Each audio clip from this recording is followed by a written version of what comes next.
What if the very fabric of reality could tear open right in front of you? Not in some sci-fi movie, but in a real state park, where families hike and tourists snap photos of waterfalls. In the summer of 2023, something impossible began happening in Pennsylvania's Ricketts Glen State Park. Imagine walking a familiar trail you've patrolled for 7 years, only to witness the air itself begin to ripple like a vertical curtain of heat waves, but in the cool shade where no heat should exist.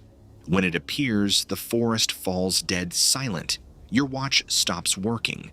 Time itself seems to bend and twist like the distortion in front of you. Through this tear in reality, this is the documented account of a veteran park ranger and their colleagues who encountered something that defies explanation.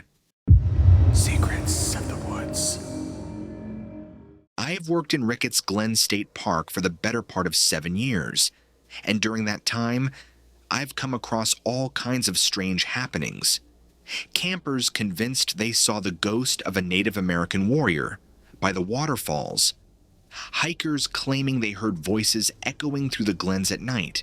Even a pair of night fishermen who swore they witnessed a creature with glowing eyes perched on a rock in Lake Jean.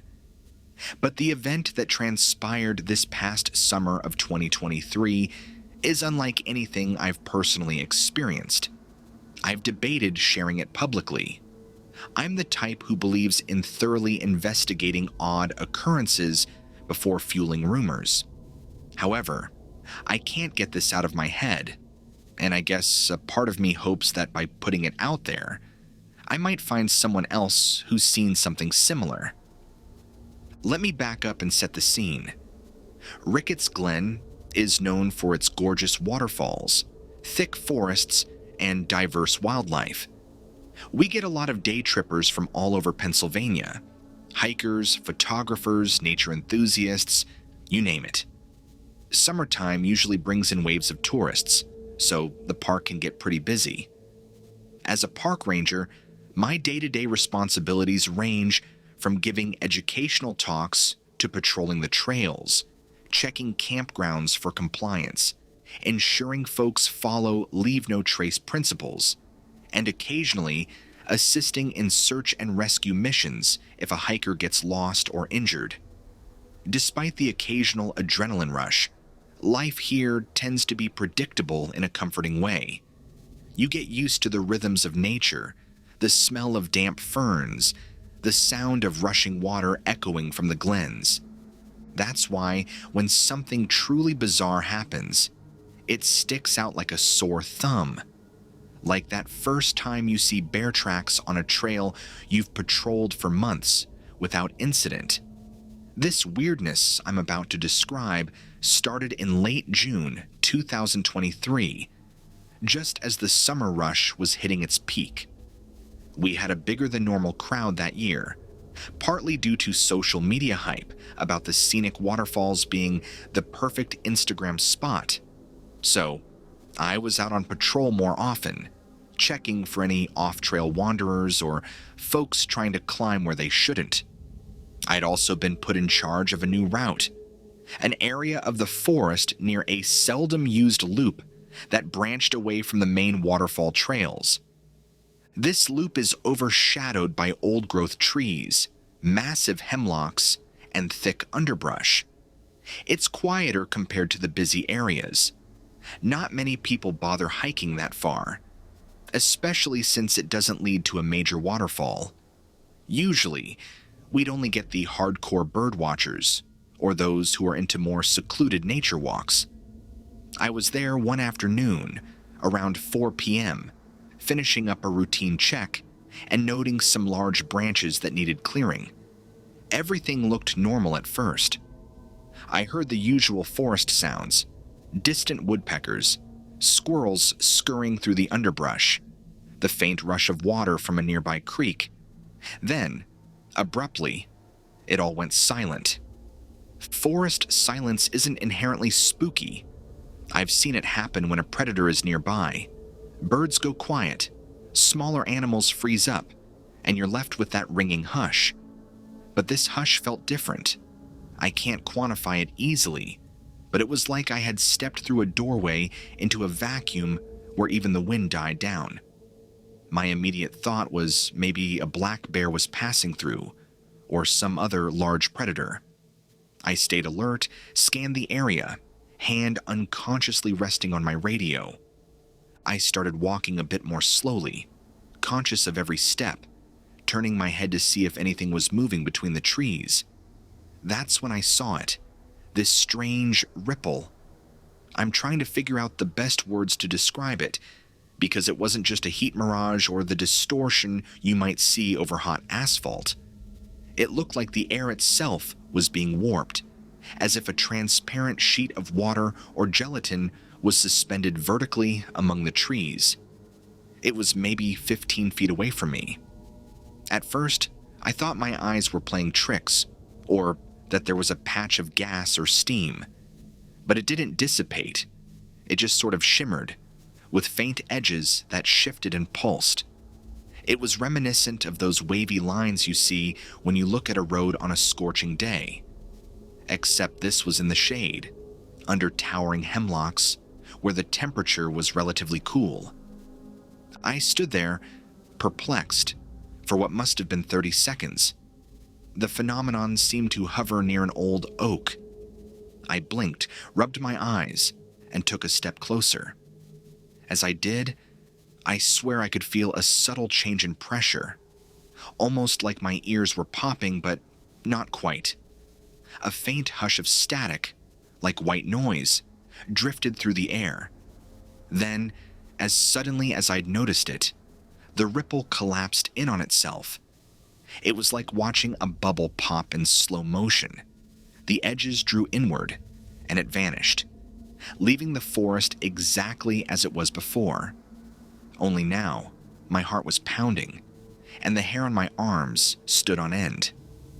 In that moment, I debated calling it in. But what would I say? "We've got a wiggly patch of forest air on Loop B, dispatch?" That sounded ridiculous. I chalked it up to maybe a weird visual trick combined with eye strain. Yet, my gut told me it was something else. I finished my patrol, making a mental note of the exact spot where I saw it. I even marked the approximate location on my map, right near an old oak with a lightning scar along its trunk. That night, I couldn't stop thinking about it. I hopped online and tried searching for phenomena like invisible ripples in forest, air distortion among trees, or forest heat mirage. Most results were about illusions caused by temperature differences, or references to some cryptozoology stories that I mostly dismissed as folklore or myth. Then I found a few obscure posts, anonymous accounts discussing glimmermen or predator-like cloaking in wooded areas. Normally, I'd laugh this off as internet nonsense, but the mention of a shimmering, translucent figure struck a chord. Some described exactly what I saw, that watery distortion effect. Let me be clear. I didn't see a figure or shape that resembled a person or a monster, just a patch of ripple in the air. But the descriptions were eerily close. Over the next week, I returned to that loop multiple times. Sometimes I found nothing out of the ordinary. Other times, I caught glimpses of fleeting movement. Twice, I noticed the same hush fall over the forest. Each time I spotted that ripple or shimmer between the trees, as if it was drifting. It never stayed long enough for me to get close. Every time I tried to approach, it darted out of view or dissipated. One late afternoon, I managed to catch a partial photo on my phone, though the image just looked like a weird blur.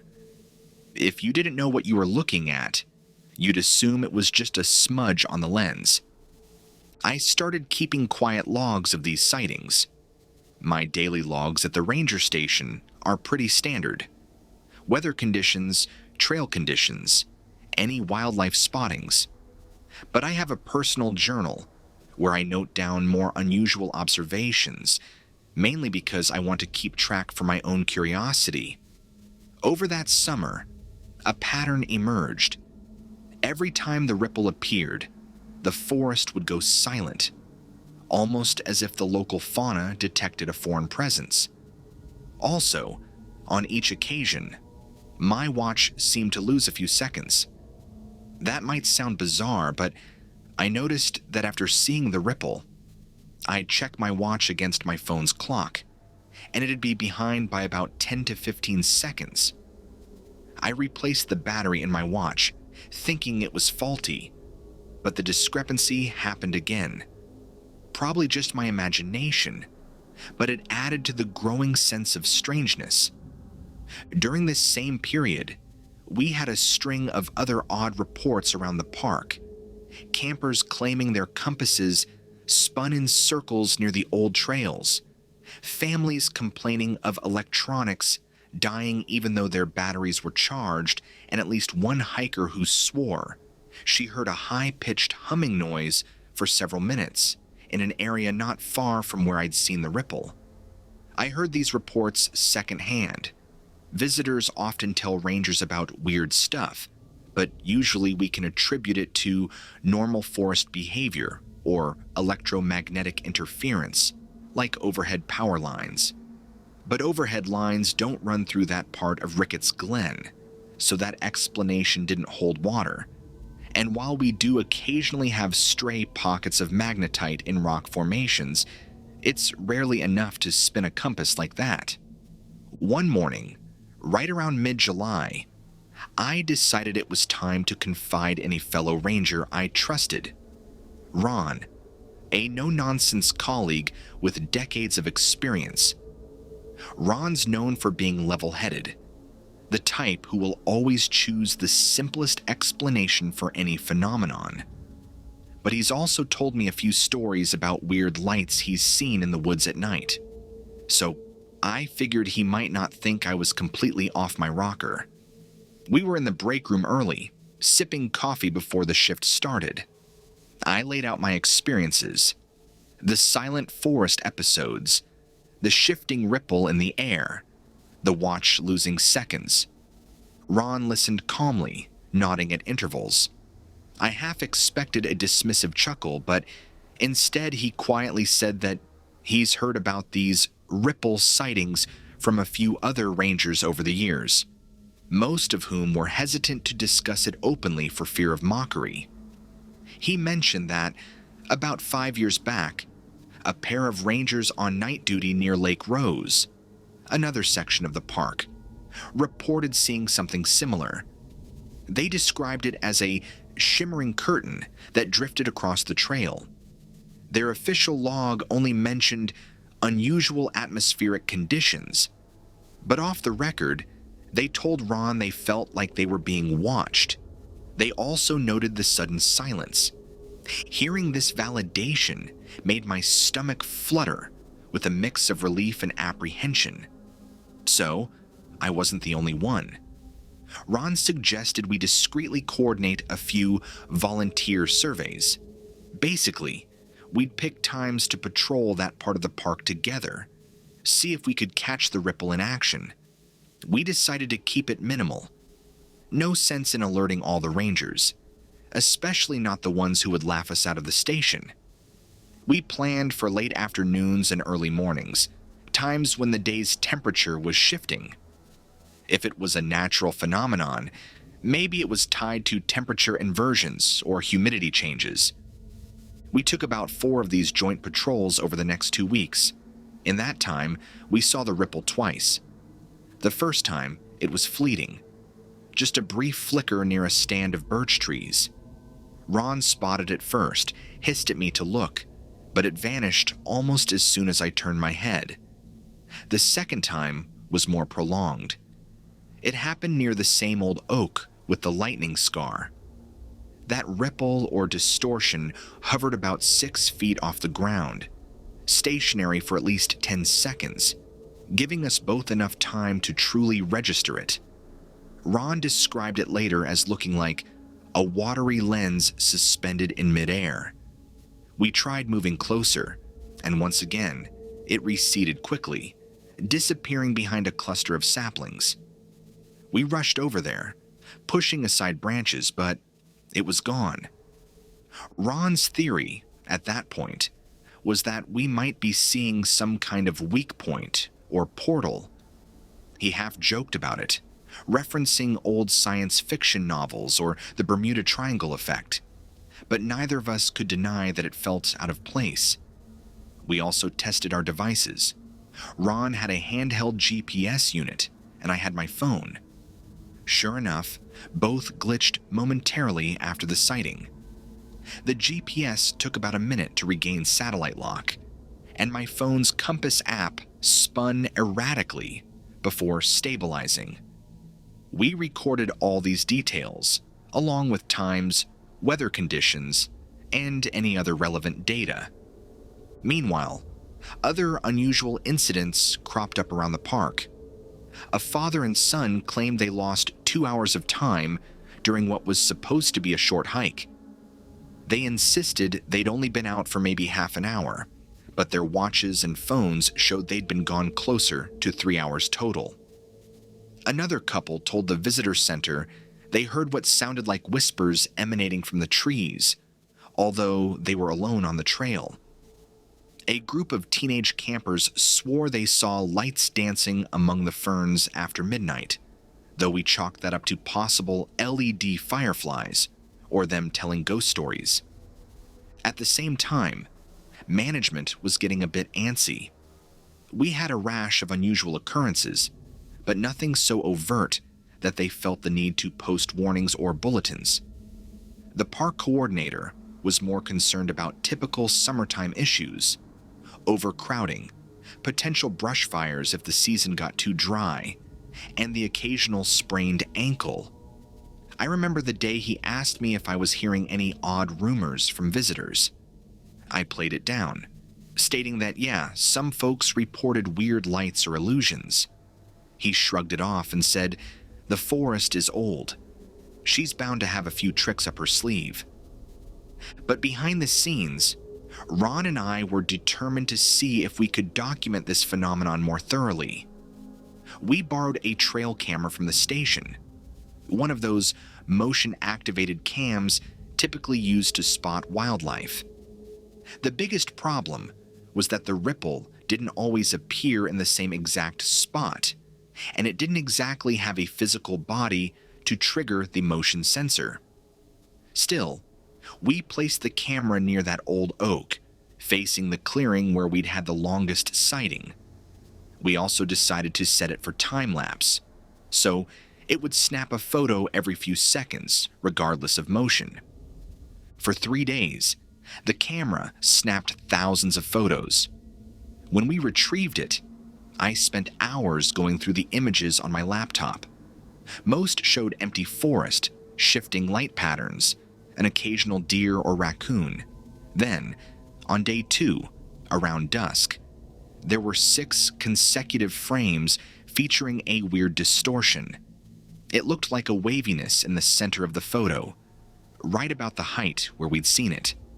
It was faint, but if you zoomed in, you could see the edges of the trees behind it were slightly bent or refracted. Each frame covered about a 2-second interval. The distortion gradually moved to the right, then vanished. Ron and I practically had goosebumps combing through them. We finally had something tangible, albeit subtle. We considered presenting the photos to the head ranger or even the park coordinator, but we hesitated because there was no official category for forest air ripple phenomenon. We had no idea how they'd react, and we didn't want to risk being dismissed or, worse, told to knock off the nonsense and focus on our real duties. So we kept the photos private. The next step seemed obvious: set up more cameras and see if we could record video. But we only had one good trail camera at our disposal, and bringing personal cameras from home was an option, though it risked raising questions about what exactly we were doing with them. Plus, we couldn't exactly watch the loop 24/7. We both had other duties around the park. So we took a piecewise approach, rotating the single camera among various vantage points, leaving it for a few days at each. This was a slow process, but we hoped that with enough coverage, we might catch another good sighting. During this period, I started noticing changes in the overall vibe of that loop. It could be my imagination, but the vegetation felt denser, as if the undergrowth was creeping in. The small ferns and shrubs near the oak tree, in particular, seemed to grow faster than the rest. I'm no botanist, so I'm not claiming a direct correlation, but it was enough that I took a few pictures to compare over a 2-week span. Sure enough, by mid-July, the ferns were practically up to my knee, whereas earlier they barely reached my calf. Along with the denser vegetation, I experienced a few minor equipment malfunctions. My radio would emit bursts of static and cut out around that area, and once, my flashlight flickered off momentarily, even though I'd replaced the batteries earlier that day. Ron joked that maybe we were stepping into the set of some glitchy science fiction movie, but I couldn't shake the feeling that the forest was reacting to something. Then, in the first week of August, I had the most intense encounter yet. It was early morning, around 6 a.m. I often start my shift at daybreak to handle tasks before the crowds arrive. The forest was draped in that soft golden light that makes everything look almost magical. I decided to head out to the loop alone, mostly out of curiosity, to see if the ripple was more active at this time of day. I hadn't been in the loop more than 10 minutes when I noticed the hush again. This time, it was so sudden it nearly made me jump. The chirping birds went quiet, the rustle of squirrels stopped, and not even a breeze disturbed the leaves. I got that familiar prickling on my neck. I scanned the trees, and sure enough, there it was, about 20 feet away. The ripple seemed larger than before, more distinct. I'd guess it extended 6 to 7 feet in height, shaped like a tall, narrow window into, well, nothingness. The edges shimmered in the morning light, creating an iridescent outline. I tried to remain calm. My heart hammered, and I reminded myself to breathe. I stepped closer, maybe another foot. The ripple remained stable, wavering slightly, as if in a breeze I couldn't feel. That subtle white noise hum filled the silence. This was the first time I felt a sort of pull from it, an odd sensation in my gut, like I was being drawn forward. Slowly, I lifted my camera. This time, I had my personal DSLR with me. I managed to snap 2 quick photos. The first came out blurred by my trembling hand, but the second is moderately clear, capturing that wavy distortion in front of a cluster of ferns and the trunk of a maple. Before I could take another, the ripple moved, and I mean it literally slid sideways, maintaining its shape. It glided between trees like a stealthy creature. My instincts screamed for me to retreat, but curiosity kept me following. I must have trailed it for about 100 yards, stepping carefully over roots and around brush. The forest remained eerily silent. Eventually, the ripple came to a stop near a rocky outcrop. My breath caught. I had never seen it remain visible for this long. I felt that same odd pull, stronger than ever, as if it was beckoning me to come closer. I was about 15 feet away when the outcrop partially obscured my view. I inched around it, camera at the ready, snapping photos blindly. Out of nowhere, I saw a flash of movement, like the air parted. For a split second, I glimpsed something behind the ripple, a shape or shadow.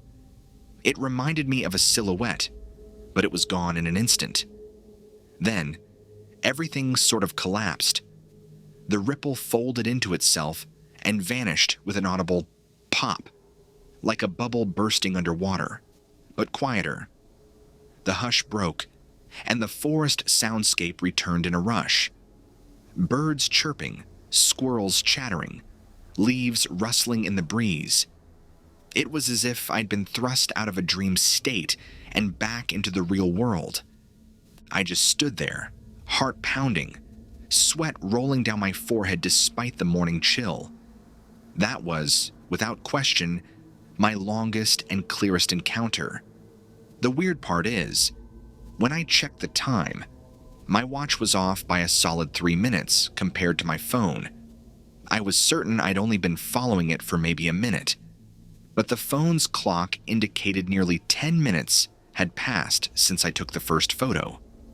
Somehow, I'd lost 7 or 8 minutes, which might not sound like a lot, but I swear it felt like I was in that state for only a fraction of that time. When I finally rejoined Ron later that morning, I shared my experience, showing him the camera's memory card. We loaded the images onto a laptop. Several were uselessly blurred, but 3 or 4 pictures showed a faint distortion, albeit not as dramatic as I'd seen with my naked eye. Ron examined them, shaking his head in disbelief. We zoomed in, messing with contrast, brightness, every trick we knew. In a couple shots, you can see a definite outline, almost like a cloak or a watery curtain draped over something behind it. But the resolution wasn't perfect, and it was still open to interpretation. That day, we decided it was time to approach a close friend of ours, Dr. Andrea Andy Robinson, a local biology professor who sometimes collaborates with us on wildlife surveys. Andy is rational but open-minded, exactly the kind of person we needed for a second opinion. We didn't want to say, "Hey, we saw a forest portal," so we framed it as a weird atmospheric anomaly. We showed her the pictures, described the sightings, and asked for any natural explanation. Andy studied them for a solid half hour, flipping between the frames, zooming in. Finally, she admitted she couldn't come up with a straightforward natural cause. No known phenomenon, like swamp gas, heat mirages, or lens flares, quite matched. She was particularly curious about the repeated mention of a sudden temperature or pressure shift, and how local wildlife went silent. That, she said, suggested something that might be emitting infrasound or messing with the environment in a subtle but significant way. When we mentioned the watch discrepancies and the time lapse on the cameras, Andy's eyebrows shot up. She told us that, in some fringe scientific circles, these anomalies, time distortions, air ripples, get linked to theories about geomagnetic hotspots or possibly even gravitational fluctuations. But she stressed that was speculative and not mainstream science. Still, she offered to come out with us one weekend to see if she could observe anything firsthand. We happily agreed, hoping that maybe an academic's perspective could give us some clarity. Our plan was set for the following Saturday. We met at dawn by the ranger station, me, Ron, and Andy. We hiked to the loop around 7 a.m., armed with cameras, notebooks, and a small handheld device Andy borrowed from her department that measures electromagnetic fields. We spent the entire morning exploring that stretch of woods. We took readings, placed the time-lapse camera on a tripod, and systematically swept the area. For the first few hours, nothing unusual happened. The forest was alive with birdsong and the distant splashing of waterfalls. It was starting to feel like a wild goose chase. Andy joked that the phenomenon must know we're onto it. Around noon, we took a break near a large fallen log, munching on sandwiches. That's when we heard it, a low humming, barely audible, like a distant generator. We all froze. Sure enough, the forest started to quiet. My pulse quickened because I recognized that hush. Andy grabbed her EMF device, and we walked slowly in the direction of the hum. We didn't have to go far before we spotted it. The ripple, shimmering between two thick maples. This time, though, it was bigger, more expansive, almost like a vertical oval about 8 feet tall. The edges flickered with faint rainbow hues, possibly due to the midday sunlight hitting it at an angle. Andy's device started spiking, the needle jumping erratically. She whispered that the electromagnetic levels were off the charts, far beyond normal background radiation. Ron managed to snap a few photos. I could see Andy's hands trembling as she tried to take readings. The hum intensified, and then came the moment that still haunts me. A shape materialized behind the ripple. Not fully visible, just a vague silhouette, like a distorted figure standing in water. It was tall, roughly humanoid in outline, but everything else was blurred and wavy. We stared, transfixed, as the figure appeared to reach out, almost like it raised an arm. The ripple quivered, and for an instant, I felt a strong gust of wind that didn't match the calm day. Andy stumbled backward, her device clattering to the ground. Ron cursed under his breath. Then, just as before, the ripple and the figure collapsed into themselves, leaving that sharp pop and a rush of normal forest sounds. The humming stopped. I'm not proud to say I was sweating profusely and shaking. Andy looked pale, her mouth open in disbelief. She retrieved her device, which seemed to have shorted out. No lights, no reading. Later, she discovered its circuitry had fried. Ron muttered that he'd never seen anything like it in his life.